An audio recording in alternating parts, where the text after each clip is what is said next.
Hello everyone, this is Sheba Joy. Welcome to my channel Zion Shekinah Official. Zion is God's dwelling place and Shekinah is God's glory. Today we're going to look into actually a message and into actually Esther, and it has the book of Esther has like 10 chapters, and the title of my message is God's Verdict and Satan's Verdict, or actually God's verdict versus Satan's verdict. So it's a very, very interesting book in the Bible. It teaches us a lot of things. Every chapter, every book in the Bible teaches us a lot of things, instructs us to walk in the ways that we're supposed to, and as Christians, so here what happens is in the time of Xerxes, okay, and he ruled over 127. So in the time of Xerxes was a king of Persia, and he ruled over 127 provinces stretching from India to Kush. We see that in chapter 1. So what happens is, and he reigns from citadel of Susa. So what happens is he has all this banquet and everything, and one day he calls his wife Vashti. He summons her suddenly, but she doesn't go to the king. So this puts a lot of insults on him, and he thinks that she has insulted him, because also all his nobles and everyone in the king's court palace, they say that she has done that to the king. If a queen could do that to a king, how much more a common man's wife will disobey or will bring shame to a common man, to a husband, when she's asked to do something by him. So this is how they rake up his rake up things there, and then spoil the king's mind. So when this happens, King Xerxes, he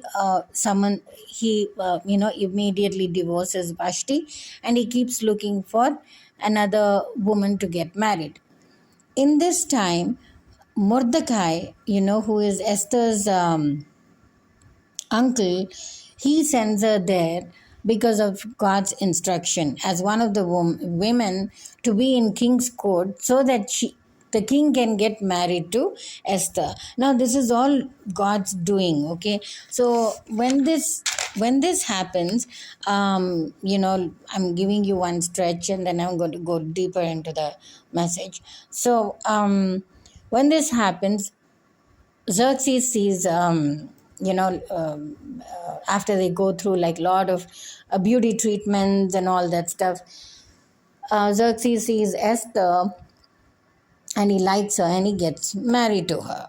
But there is a rule in that kingdom, there is a rule in that palace, that nobody should go until the king summons for them, not even the queen. So here Esther, what she does is, the she and now from here I think I will go into that thing, um, into the message. And so here what happens is, she doesn't Queen Esther had to go in front of King Xerxes. Why? Because what happens is, Haman, who was one of the officials, and very recently he has been appointed as one of the high officials. So this guy, he doesn't like Jews because he's an Agagite, and he doesn't like Jews. So on that pretext, what happens is he wants to kill all of them. So he goes to the king and says, I will give you 10,000 talents of silver, 10,000 talents of treasury into the king's treasury, and allow me to kill the Jews. He doesn't say the Jews. He says some people in your kingdom are not obeying you or obeying the laws. He says. So where do we see the same similarity? We see it in Daniel also, right? When they were carried to Babylon,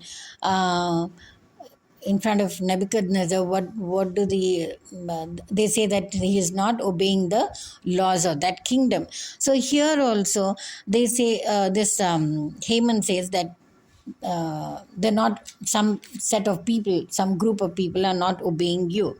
So immediately king gets very angry, and he says that he says, okay, do whatever you want. So Haman comes up with a plan saying that all the people in the kingdom should be killed.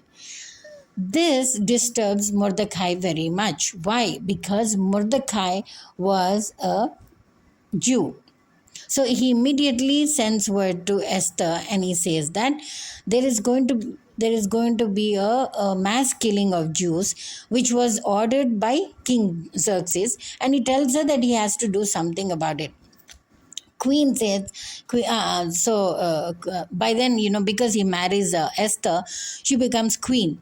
So Queen Esther says, I can do that because he has to summon, and we can go. And she says, for almost 30 days I haven't gone in front of him because he hasn't summoned me, and this time I can go in front of him. So Mordecai says, see, God has placed you in that palace for such a time as this. If you do not obey, if you do not know how to save the Jews, God is going to raise somebody else, and in the bargain, what happens? You will lose your life for disobeying God, he says.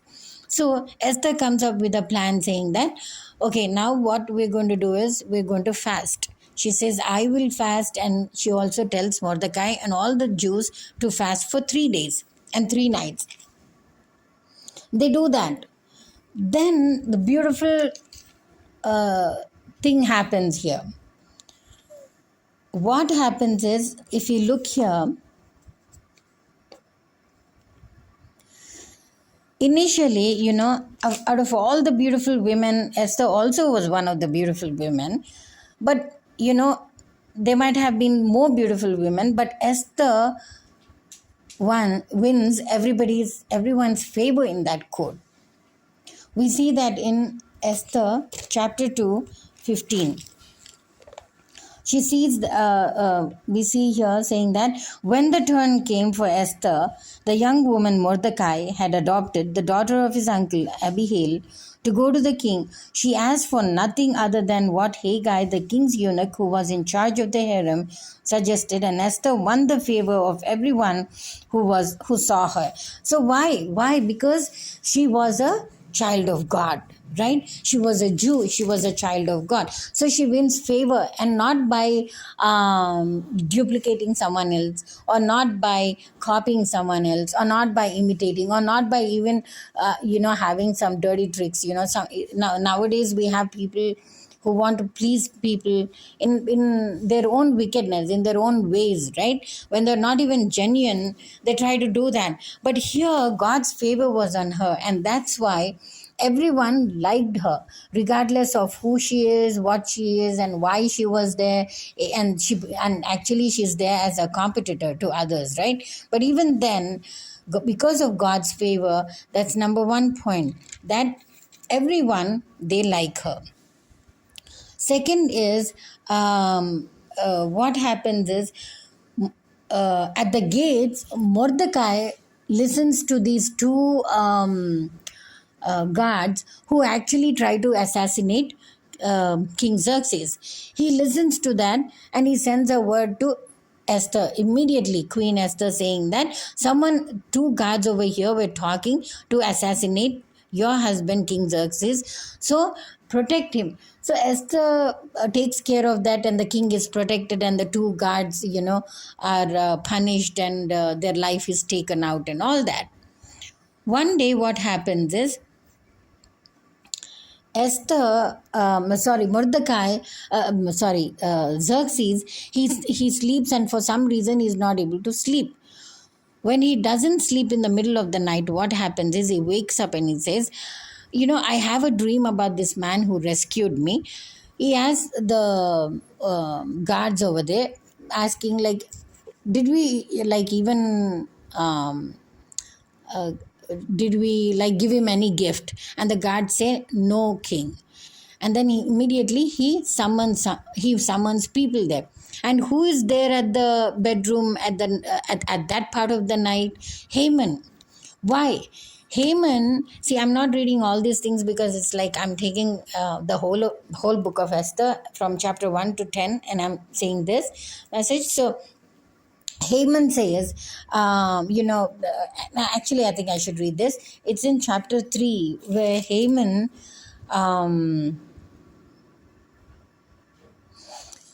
Haman gets chapter 3 verse 1. King Xerxes honored Haman, son of Hammedatha, the Agagite, elevating him and giving him a seat of honor higher than that of all the other nobles. All the royal officials at the king's gate knelt down and paid honor to Haman, for the king had commanded this concerning him. But Mordecai would not kneel down or pay him honor.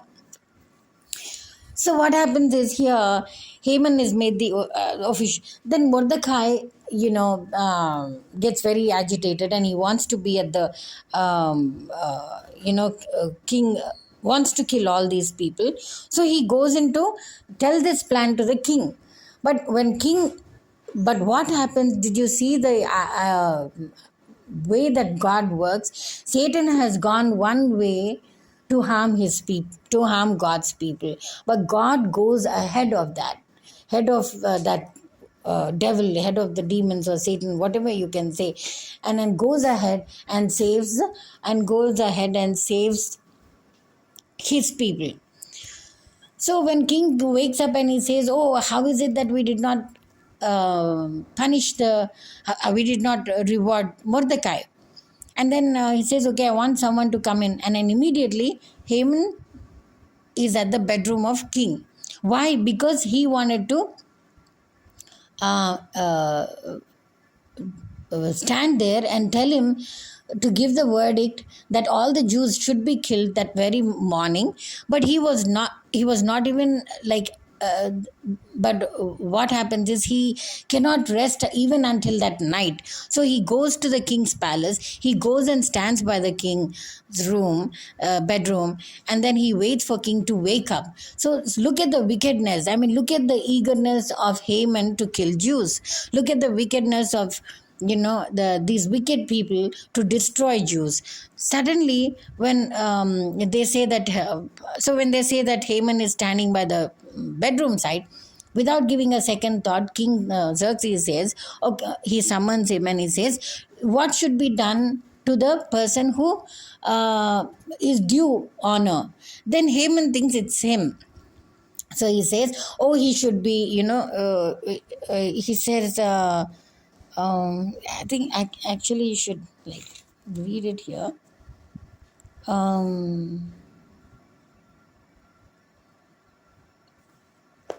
See, it's in chapter 6. That night the king could not sleep, so he ordered the book of Chronicles, the record of his reign, to be brought and read to him. It was found recorded there that Mordecai had exposed Bigthana and Teresh, two of the king officers who guarded the doorway, who had conspired to assassinate King Xerxes. What honor and recognition has Mordecai received for this? The king asked. Nothing has been done for this, his attendants answered. The king said, who is in the court? Now Haman has just entered the outer court of the palace to speak to the king about impaling Mordecai on the pole he had set up for him. Did you see? Haman could not even wait few hours till morning to go to the king and say, let's put Mordecai on the very man that king wanted to order. He says, let's put Mordecai to the pole he has already put in his house to impale him. That means to hang him. But do you see, ahead of that wickedness, ahead of that planning, ahead of that wicked people, God already paved the way and rescued Mordecai. How? When king gets up and he summons and he when he gets up and he summons this Haman standing outside the bedroom door by his own plan, king says, that king tells him what should be done to such a man who is who has says it's here. So he says in chapter 6, verse 7, he says, "For the man the king delights to honor, have them bring a royal." He has, what should we do to the person who has, who is in the good books of the king? So Haman thinks it's him. So Haman says, "King, for the man the king delights to honor, have them bring a royal robe the king has worn and a horse the king has ridden, one with the royal crest plate on his head. Then let the robe and the horse be entrusted to the one of the king's most noble princesses. Let them robe the man the king delights to honor, and lead him on the horse through the city streets, proclaiming before him, 'This is what is done for the man the king delights to honor.'" So this fellow thinks that it is for him. And he says, we should do all these things. That is to robe him in royal robes, to put him on the horse, that the horses, that the king actually has ridden those horses, and to take him around the city so that he will be honored by all common people, young and old alike, that this is the man who has actually been in the good books of king and who has done good things for the king. So when he says that, immediately king says, "Okay, right, so that's very good of what you have thought. Immediately do this to Mordecai," he says. Now a big bomb has come on him, right? Why? He thought that was for him. All these things that he was planning and doing everything, he thought that king was in his favor, and he was talking about himself to be honored. But see again, the devil has failed. Satan has failed. God's verdict came into force. What happens? Immediately, king recognizes that it is Mordecai, and this enemy, this wicked man, king tells this wicked man Haman to actually do all that to Mordecai by himself. Like he tells him, "You have to go and do this. You have to do all these things to Mordecai. Do not even give this assignment or this job to somebody else. You have to take personally. You have to do this personally." So what happens? Enemy is defeated, and Mordecai goes is elevated before the enemy, right? The enemy thought he will take down he will take down God's man. But what happens here? The enemy is defeated, but God's man is lifted up high. So this is my second point. Now, what happens is, after that, Mordecai, goes around the city, and everyone honors him, and they become like very happy about what he has done, and he has saved king's life and all that stuff. Now,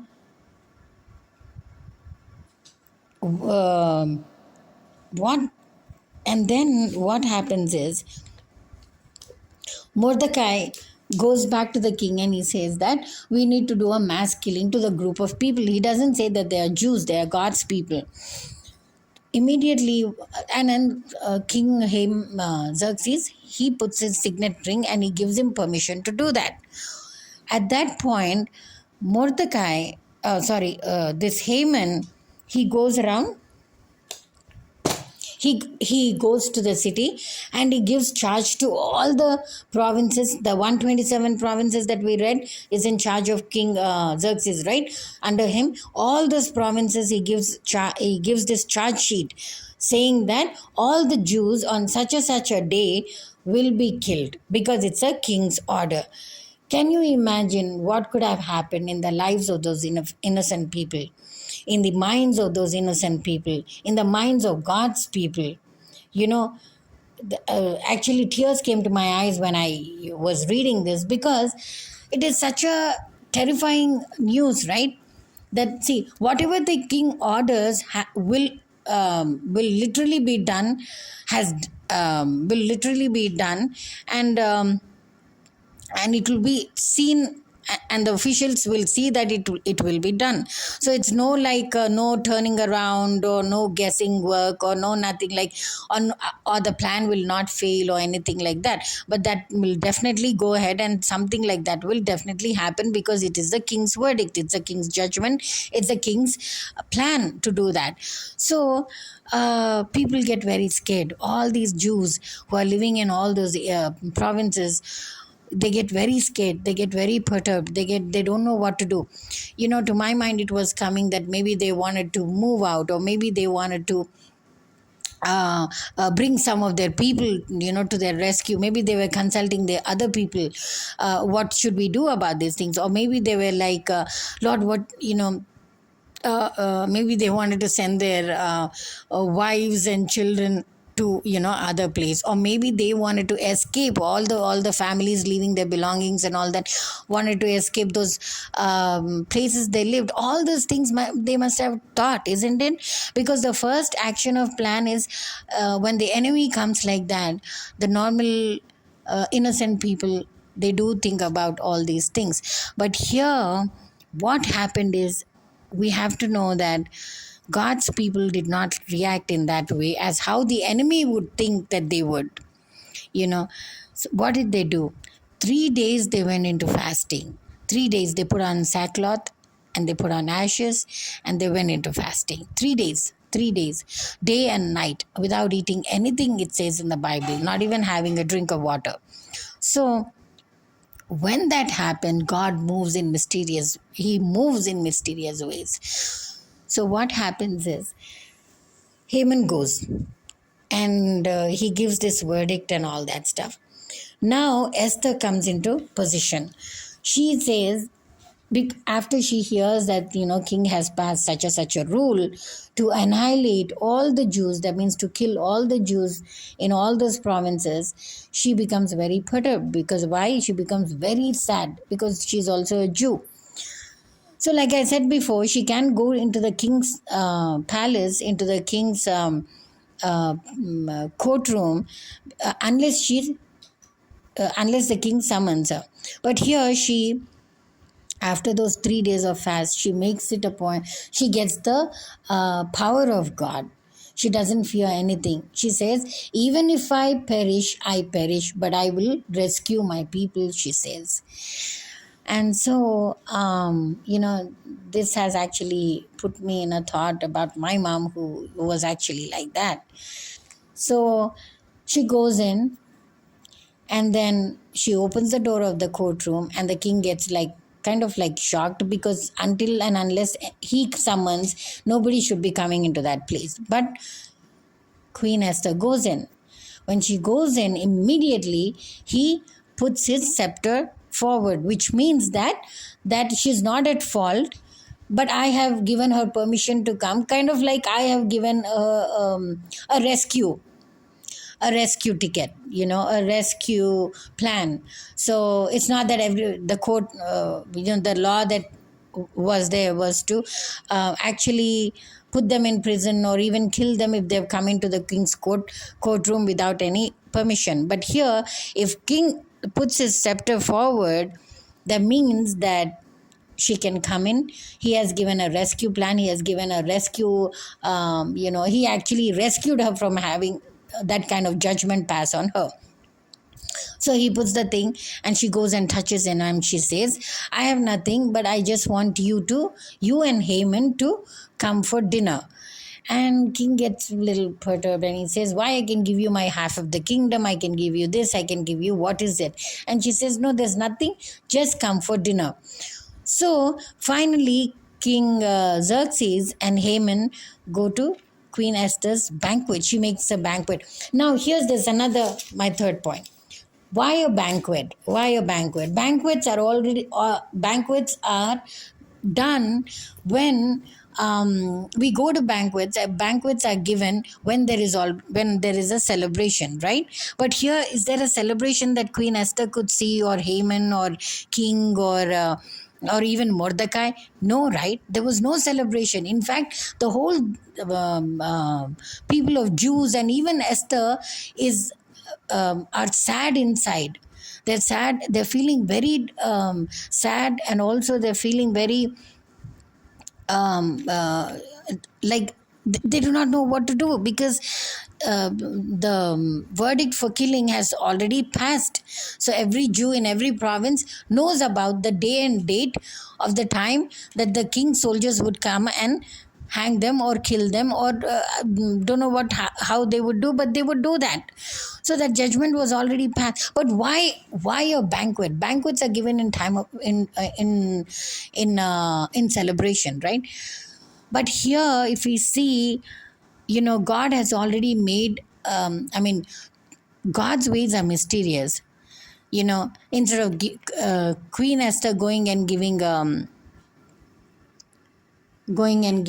a request, she prepares a banquet. Why a banquet? Here, supernaturally, God is making her see that the victory is already there.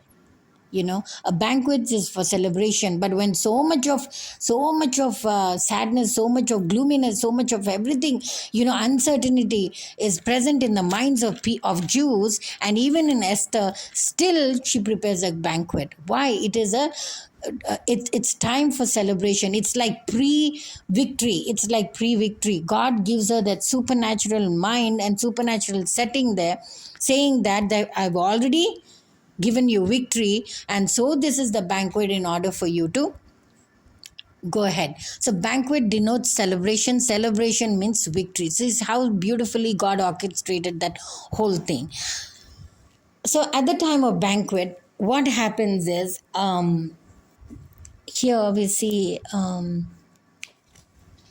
Queen Esther. Yeah, Queen Esther, what she says is, she tells the king when they're having dinner and all that, she tells his king that, um, she tells the king that, some people who are innocent and some people who have not done anything to you have not are going to be killed, and that's the verdict you have given. And she says, I also belong to that kind of tribe. So the king gets very perturbed. She says that,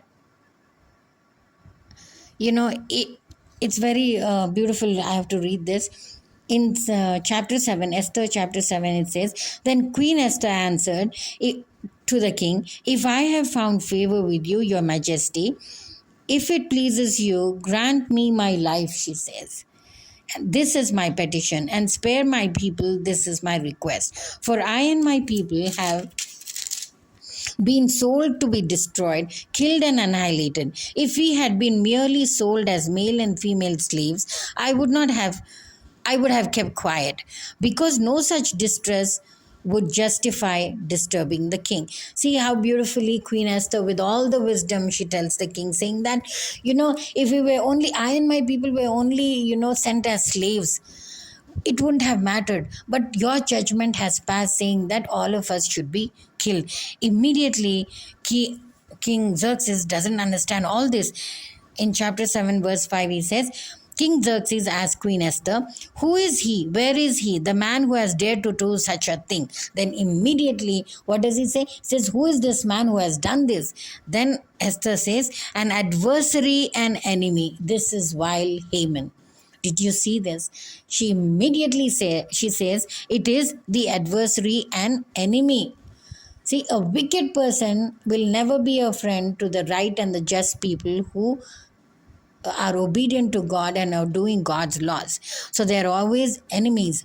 But in the eyes of king, how did he behave? He behaved as an official. He behaved as a man who's carrying out kingdom duties. But at the back of his mind, what did he have? He had a plan to do mass murder to all the Jews. And that is how wicked people on this earth today, in today's life, today's ways, we see they appear to people as good people. They appear to people as they have a very conniving way of showing themselves as if they are very good people, when they have done so much of cheating, when they, go to the sides and then bribe them, go to the back and then do something else, go to the authorities and give false stories there.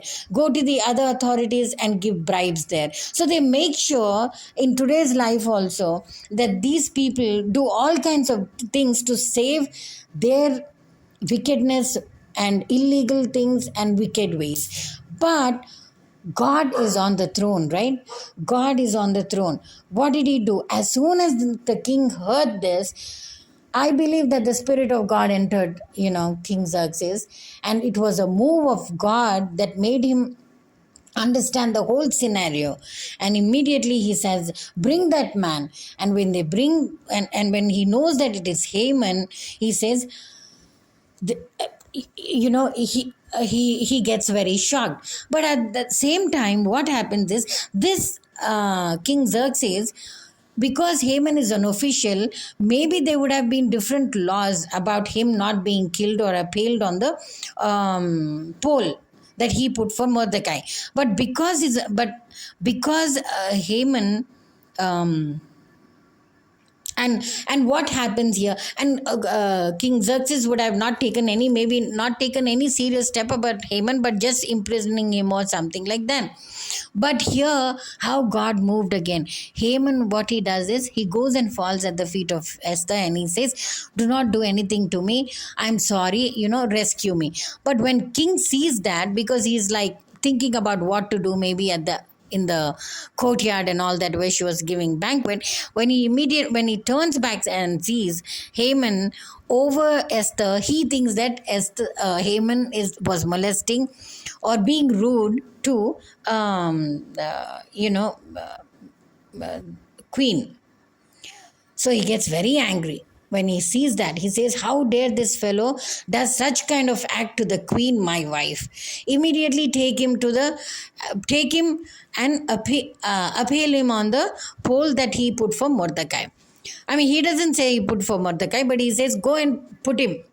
Take him and kill him, they say. So the guards come and say, should we take him and put him on the pole that he has put for Mordecai? So the king gives orders and he says, do that immediately. So did you see the flip there? Did you see the change there? Did you see God's verdict against Satan's verdict?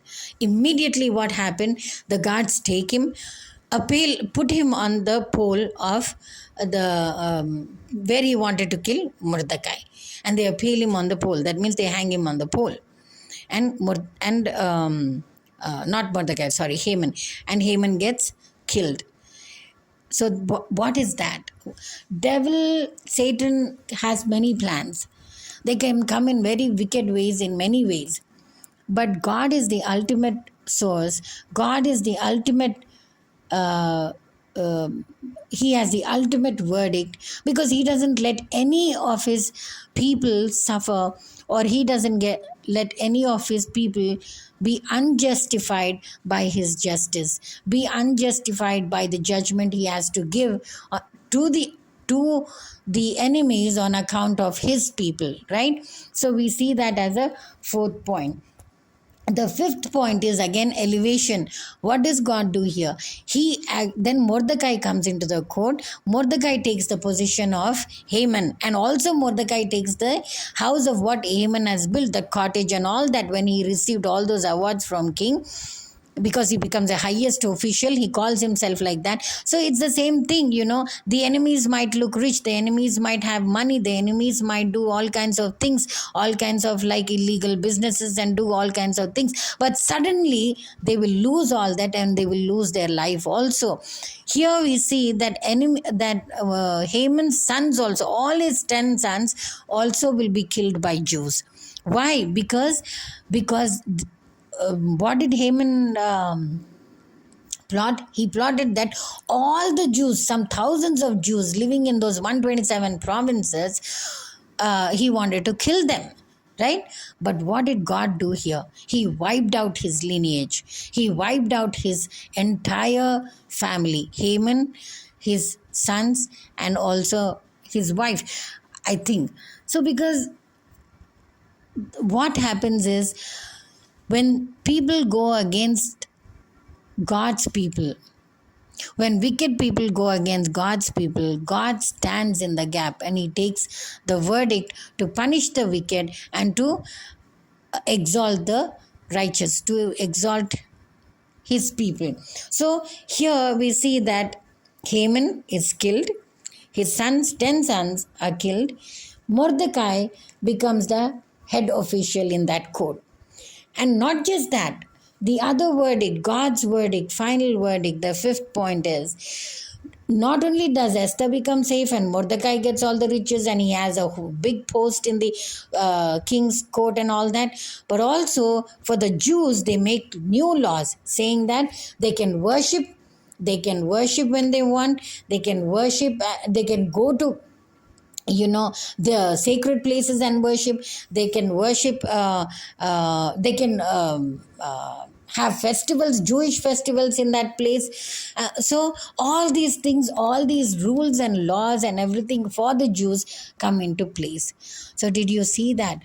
One woman rescued the entire tribe of Jews on that day. One woman.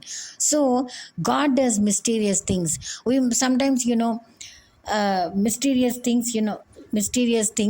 And sometimes, in today's world, some we might feel, oh, I don't have people behind me, I don't have people who can support me, I don't know how I'm going to give the justify I don't know how I'm going to get justice in this. Nothing to worry, because when we trust in God, God is the one who's going to bring justice. When we trust in God, God is the one who's going to judge the wicked and put them to death and put them to destruction, so that they will never again do such things, so that his name will be glorified. More importantly is his name will be glorified. So when people see, did they say, oh, it was man-made victory? No, it was not man-made victory. It was God's victory. Why? Because Esther was at fault at all times. She shouldn't have gone into the court. She went there, only she would have been divorced. Then that didn't happen, right? Then the second thing is, even though, and then she prepares a banquet for king. King could have just eaten that and left without even having to hear her, because he would have said, oh, you made such tasty and such exotic food over here, I'm going to eat it without being disturbed. He could have left that. Did that happen? No. Then the third thing is, Haman king could have said, no, you're giving me you're asking me to come for that banquet, and it's something very personal. So why do you want to invite Haman? But it happens that he didn't say that, but Haman gets invited there. When Haman gets invited, how does God turn the story over there? Haman, whatever he has plotted for Jews to be killed, comes on him, right? How? Because just a little act which was not even true there, but God makes the king see that he was at fault, because all along he was at fault. But at that one point, was he even molesting or being rude to the king? He was not. But God makes the eyes of King Xerxes to see to see Haman's wickedness all along in that just split second. So this is how our God is, folks. He is a mighty God. He is a God who will take vengeance and revenge. He is a God because he said, vengeance is mine, I will repay. So, in so many points and so many places, we have seen that God is God, and he is not a man that he should lie, and he is not a man that he should work in man's ways. No, he works in mysterious ways. And ultimately, no matter what the enemy has planned, no matter what wicked people want to do, no matter what wickedness, they have in their ways and plans and paths and all that, will that accomplish? No, it will not accomplish. Why? Because we worship a living God. We worship one truthful God. We worship a God who has saved us, who's saving us, and who will save us in the future. And we worship a God who is always victorious, and so he will make his children be victorious. So this is what I wanted to say, because from chapter 1 to 10 I could not read because there's so many chapters, but I've just like summarized the whole story here. But this is very beautiful to read. So this is how God comes into position. He stands strong among his people, and then he sees that they are not annihilated or killed or destroyed or nothing of that, but everything goes back on the wicked people, that wicked Haman and the wicked people who have plotted against these people. So who wins? We said God's verdict versus Satan's verdict. Who wins? God is the one who wins the verdict. How? By all these ways, right? So there's never a defeat in God's kingdom. There's never a defeat in God's hands. There's never a defeat in God's life. Why? Because he has already conquered sin and death. Sin, right? Sin is nothing but wickedness. He has already conquered sin and death on the cross.